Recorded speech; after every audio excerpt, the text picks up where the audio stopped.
ജയിൽവാസികൾക്കായി പ്രാർത്ഥന.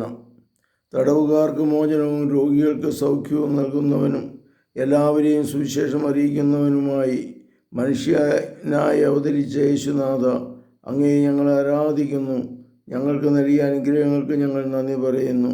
ഞാൻ കാരാഗൃഹത്തിലായിരുന്നു, നിങ്ങൾ എന്നെ സന്ദർശിച്ചു എന്ന് അരുളി ചെയ്തുകൊണ്ട് ജയിൽവാസികളിൽ അങ്ങയെ ദർശിക്കുവാനും അങ്ങയെ സ്നേഹിച്ച് സഹായിക്കുവാനും ഞങ്ങളെ പഠിപ്പിച്ച കർത്താവേ, അങ്ങയെ ഞങ്ങൾ സ്തുതിക്കുന്നു.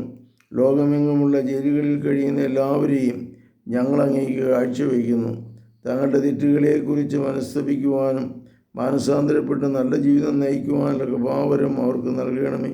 തങ്ങളുടെ ശത്രുക്കളോട് ക്ഷമിക്കുവാനും തങ്ങളെ പീഡിപ്പിക്കുന്നവരെ സ്നേഹിക്കുവാനുമുള്ള കൃപാവരം അവർക്ക് നൽകണമേ. തന്മൂലം മാനസികമായി തളർന്നും വേദനിച്ച് ദുഃഖിച്ചും കഴിയുന്ന കുടുംബാംഗങ്ങളെ ആശ്വസിപ്പിക്കണമേ. കാരാഗൃഹവാസികളെ തിരിച്ചുവരവിനായി കാത്തിരിക്കുന്നവരെ അനുഗ്രഹിച്ച് ആശ്വസിപ്പിക്കണമേ. അവരോട് അനുകമ്പ പ്രദർശിപ്പിക്കുവാനും അവർക്ക് വേണ്ട സഹായം നൽകുവാനും ഞങ്ങളെ ഓരോരുത്തരെയും സന്നദ്ധമാക്കുകയും ചെയ്യണമേ. ആമേൻ. പരിശുദ്ധ പരമദിവ്യകാരുണ്യത്തിന് നേരവും ആരാധനയും സ്തുതിയും പുകഴ്ചയും ഉണ്ടായിരിക്കട്ടെ. ഈശോ മിശിഹായ്ക്കും സ്തുതിയായിരിക്കട്ടെ.